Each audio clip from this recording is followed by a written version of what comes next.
Véronique de Spar occupe le château de Ville-Savin depuis 1993. Des restaurations coûteuses ont déjà été entreprises sur le site. Cette fois, c'est le colombier du XVIe siècle qui doit faire l'objet d'une rénovation.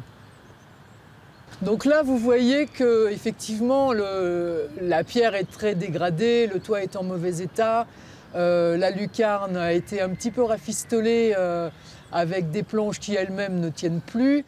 Donc voilà, on constate bien qu'il y a un caractère d'urgence à intervenir sur ce colombier.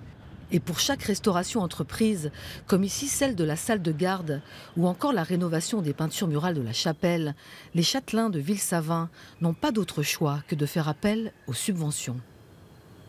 C'est pas parce qu'on est châtelain qu'on est riche.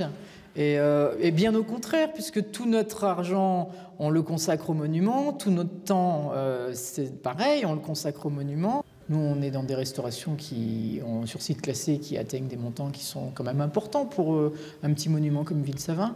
Donc effectivement, c'est plus que précieux pour nous de pouvoir être dans la liste finale là, de la mission Stéphane Bern, oui, c'est sûr.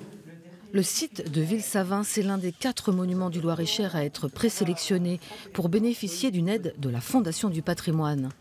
Ici, en fait, on est au cœur de ce que peut représenter le patrimoine en France. À la fois un très joli château, qui a aussi dépendu, finalement, d'un grand château voisin. Et puis, il y a aussi toute la vie rurale qui est autour, avec ce magnifique colombier qui est en passe de devenir malheureusement une ruine si on ne s'y intéresse pas.